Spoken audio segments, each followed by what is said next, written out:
જય શ્રી કૃષ્ણ. રાધે રાધે. શ્રી કૃષ્ણ ગોવિંદ હરે મુરારી. હે નાથ નારાયણ વાસુદેવાય. મિત્રો, આજે આમલકી એકાદશી વ્રતની કથા કરીશું. યુધિષ્ઠિરે શ્રી કૃષ્ણને કહ્યું, હે શ્રી કૃષ્ણ, મને ફાગણ મહિનાના શુક્લ પક્ષની એકાદશીનું નામ અને મહાત્મય જણાવવાની કૃપા કરો. ભગવાન શ્રી કૃષ્ણ બોલ્યા, મહાભાગ ધર્મનંદન, ફાગણ મહિનાના શુક્લ પક્ષની એકાદશીનું નામ આમલકી છે. આનું પવિત્ર વ્રત વિષ્ણુ લોકની પ્રાપ્તિ કરાવનારું છે. રાજા માધાતાએ પણ વશિષ્ઠજીને આવો જ પ્રશ્ન પૂછ્યો હતો, જેના જવાબમાં શ્રી વશિષ્ઠજીએ કહ્યું હતું, મહાભાગ, ભગવાન શ્રી વિષ્ણુના થૂંકવાથી એમના મુખેથી ચંદ્રમા સમાન કાંતિમાન એક બિંદુ પ્રગટ થઈને પૃથ્વી પર પડ્યો. એનાથી જ આમળાનું મહાન વૃક્ષ ઉત્પન્ન થયું, કે જે બધા જ વૃક્ષોનું આદિ કહેવાય છે. આ જ સમયે પ્રજાની સૃષ્ટિ રચવા માટે ભગવાને બ્રહ્માજીને ઉત્પન્ન કર્યા, અને બ્રહ્માજીએ દેવ, દાનવ, ગંધર્વ, યક્ષ, રાક્ષસ, નાગ અને નિર્મળ અંતકરણવાળા મહર્ષિઓને જન્મ આપ્યો હતો. એમનામાંથી દેવતા અને ઋષિઓ એ સ્થાન પર આવ્યા કે જ્યાં આમળાનું વૃક્ષ હતું. મહાભાગ, આમળાના વૃક્ષને જોઈને દેવતાઓને ઘણું આશ્ચર્ય થયું, કારણ કે આ વૃક્ષ વિશે તેઓ જાણતા નહોતા. દેવતાઓને વિસ્મિત થયેલા જોઈ આકાશવાણી થઈ, મહર્ષિઓ, આ સર્વશ્રેષ્ઠ આમળાનું વૃક્ષ છે કે જે વિષ્ણુને પ્રિય છે. એના સ્મરણ માત્રથી ગૌદાનનું ફળ મળે છે. સ્પર્શ કરવાથી એના કરતાં બમણું અને ખાવાથી 3 ગણું પુણ્ય પ્રાપ્ત થાય છે. બધા પાપોનું હરણ કરનારું એ વૈષ્ણવ વૃક્ષ છે. એના મૂળમાં વિષ્ણુ, એની ઉપર બ્રહ્મા, ખભામાં પરમેશ્વર ભગવાન રુદ્ર, શાખાઓમાં મુનિઓ, ડાળીઓમાં દેવતા, પાનમાં વસુ, ફૂલોમાં મરુદગણ અને ફળોમાં સમસ્ત પ્રજાપતિઓ વાસ કરે છે. આમળાનું વૃક્ષ સર્વદેવમય છે. આથી વિષ્ણુ ભક્ત પુરુષો માટે એ પરમ પૂજ્ય છે. આથી હંમેશા પ્રયત્નપૂર્વક આમળાનું સેવન કરવું જોઈએ. ઋષિઓ બોલ્યા, આપ કોણ છો? દેવતા છો કે અન્ય કોઈ? અમને સત્ય જણાવો. પુનઃ આકાશવાણી થઈ, જે સંપૂર્ણ ભૂતોના કર્તા અને સમસ્ત ભુવનોના સૃષ્ટા છે, જેમને વિદ્વાન પુરુષો પણ મુશ્કેલીથી જોઈ શકે છે, એ જ સનાતન વિષ્ણુ હું છું. દેવાદિદેવ ભગવાન વિષ્ણુનું આ કથન સાંભળી ઋષિઓ ભગવાનની સ્તુતિ કરવા લાગ્યા. આમ કરવાથી ભગવાન શ્રી હરિ સંતુષ્ટ થયા અને બોલ્યા, મહર્ષિઓ, તમને કયું અભિષ્ટ વરદાન આપું? ઋષિઓ બોલ્યા, ભગવાન, જો આપ સંતુષ્ટ થયા હો તો અમારા લોકોના હિત માટે કોઈ એવું વ્રત બતાવો કે જે સ્વર્ગ અને મોક્ષરૂપી ફળ પ્રદાન કરનારું હોય. શ્રી વિષ્ણુજી બોલ્યા, મહર્ષિઓ, ફાગણ મહિનાના શુક્લ પક્ષમાં જો પુષ્ય નક્ષત્રવાળી એકાદશી હોય તો એ મહાન પુણ્ય પ્રદાન કરનારી અને મોટા મોટા પાતકોનો નાશ કરનારી હોય છે. આ દિવસે આમળાના વૃક્ષ પાસે જઈને ત્યાં રાત્રે જાગરણ કરવું જોઈએ. આનાથી મનુષ્ય બધા પાપોથી મુક્ત થઈ જાય છે અને સહસ્ત્ર ગૌદાનનું ફળ પ્રાપ્ત કરે છે. વિપ્રગણ, વ્રતોમાં આ ઉત્તમ વ્રત છે કે જે મેં તમને જણાવ્યું છે. ઋષિઓ બોલ્યા, ભગવાન, આ વ્રતની વિધિ જણાવો. આના દેવતા અને મંત્ર શું છે? પૂજન કેવી રીતે કરવું? એ સમયે સ્નાન અને દાન કેવી રીતે કરવામાં આવે છે? ભગવાન વિષ્ણુએ કહ્યું, દ્વિજવરો, આ એકાદશીના પ્રાતઃકાળે દત્ત ધાવન કરીને સંકલ્પ કરવો કે હે પુંડરીકાક્ષ, હે અચ્યુત, હું એકાદશીએ નિરાહાર રહી બીજા દિવસે ભોજન કરીશ. આપ મને શરણમાં રાખો. આવો નિયમ લીધા પછી પતિત, ચોર, પાખંડી, દુરાચારી, ગુરુપત્નીગામી અને મર્યાદા ભંગ કરનારા મનુષ્યો સાથે વાર્તાલાપ ન કરવો.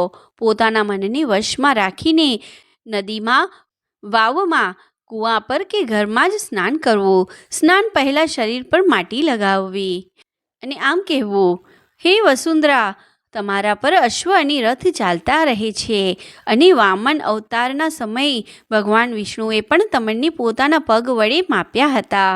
મૂર્તિકે, મેં કરોડો જન્મોમાં જે પાપો કર્યા છે, મારા એ બધા પાપોને હરી લો.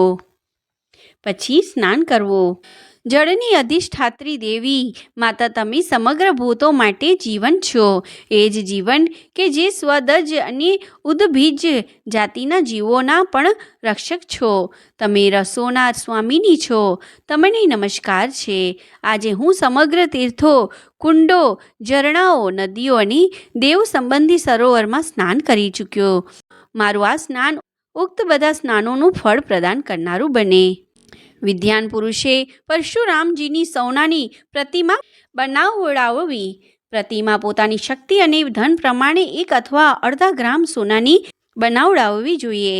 સ્નાન કર્યા પછી ઘરે આવીને પૂજા અને હવન કરો. ત્યારબાદ બધી સામગ્રી લઈને આમળાના વૃક્ષ પાસે જાઓ. ત્યાં વૃક્ષની ચારે બાજુની જમીન પર ઝાડુ લગાવીને લીપીને જમીનને શુદ્ધ કરવી.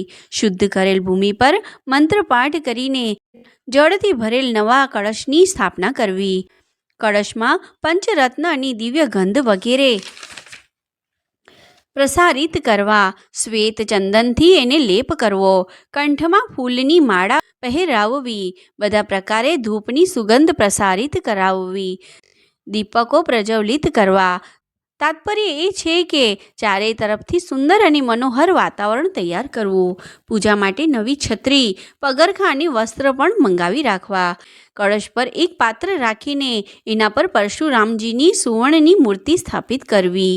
વિશોકાય નમઃ કહીને એમના ચરણોની, વિશ્વરૂપીણે નમઃ કહીને બંને ઘૂંટણોની, ઉગ્રાય નમઃ કહીને જાંઘોની, દામોદરાય નમઃ કહીને કટિભાગની, પદ્મનાભાય નમઃ કહીને ઉંદરની, શ્રી વત્સધારિણે નમઃ કહીને વક્ષસ્થળની, ચક્રીને નમઃ કહીને ડાબા હાથની, ગદીને નમઃ કહીને જમણા હાથની, વૈકુંઠાય નમઃ કહીને કંઠની, યજ્ઞમુખાય નમઃ કહીને મુખની, વિશોકનિધયે નમઃ કહીને નાસિકાની, વાસુદેવાય નમઃ કહીને નેત્રોની, વામનાય નમઃ કહીને લલાટની, સર્વાત્મને નમઃ કહીને બધા અંગો અને મસ્તકની પૂજા કરવી. આ જ પૂજાના મંત્રો છે. ત્યારબાદ ભક્તિયુક્ત ચિત્તથી શુદ્ધ ફળ દ્વારા દેવાદિદેવ પરશુરામજીને અર્ઘ્ય અર્પણ કરવો. અર્ઘ્યનો મંત્ર આ પ્રમાણે છે. દેવેશ્વર જમદગ્નિ નંદન શ્રી વિષ્ણુ સ્વરૂપ પરશુરામજી, આપણને નમસ્કાર છે. નમસ્કાર છે. આમળાના ફળ સાથે આપેલ મારા આ અર્ઘ્યને સ્વીકાર કરો. ત્યારબાદ ભક્તિયુક્ત ચિત્તથી જાગરણ કરવું. નૃત્ય, સંગીત, વાદ્ય, ધાર્મિક ઉપાખ્યાન અને શ્રી વિષ્ણુ સંબંધી કથા વાર્તા આદિ દ્વારા એ રાત્રિ પસાર કરવી. ત્યારબાદ ભગવાન વિષ્ણુનું નામ લઈને આમળાના વૃક્ષની 108 અથવા 28 વખત પરિક્રમા કરવી. પછી સવાર પડતા શ્રી હરિની આરતી કરવી. બ્રાહ્મણની પૂજા કરીને ત્યાંની બધી સામગ્રી ગ્રહણ કરવા નિવેદન કરવું. પરશુરામજીનો કળશ, 2 વસ્ત્ર, પગરખાં વગેરે બધી વસ્તુઓનું દાન કરી દેવું અને એવી ભાવના કરવી કે પરશુરામજી રૂપે ભગવાન વિષ્ણુ મારા પર પ્રસન્ન થાય. ત્યારબાદ આમળાના વૃક્ષને સ્પર્શ કરીને એની પ્રદક્ષિણા કરવી અને સ્નાન કર્યા પછી વિધિપૂર્વક બ્રાહ્મણોને ભોજન કરાવવું. ત્યારબાદ કુટુંબીઓ સાથે બેસીને સ્વયં પણ ભોજન કરવું. બધા જ તીર્થોનું સેવન કરવાથી જે પુણ્ય પ્રાપ્ત થાય છે અને બધા પ્રકારના દાન કરવાથી જે ફળ મળે છે એ બધું ઉપરોક્ત વિધિના પાલનથી સુલભ થાય છે. બધા પ્રકારના યજ્ઞો કરવાથી પણ વધારે ફળ મળે છે, એમાં જરા પણ સંદેહ નથી. આ વ્રત બધા વ્રતોમાં ઉત્તમ છે. વશિષ્ઠજી કહે છે, મહારાજ, આમ કહીને દેવેશ્વર ભગવાન વિષ્ણુ અંતર ધ્યાન થઈ ગયા. ત્યારબાદ એ બધા જ મહર્ષિઓએ આ વ્રતનું પૂર્ણ રૂપે પાલન કર્યું. નૃપશ્રેષ્ઠ, આ પ્રમાણે તમારે પણ આ વ્રત કરવું જોઈએ. ભગવાન શ્રી કૃષ્ણ કહે છે, યુધિષ્ઠિર, આ દુર્ગર્ષ વ્રત મનુષ્યને બધા પાપોથી મુક્ત કરનારું છે. જય શ્રી કૃષ્ણ. રાધે રાધે.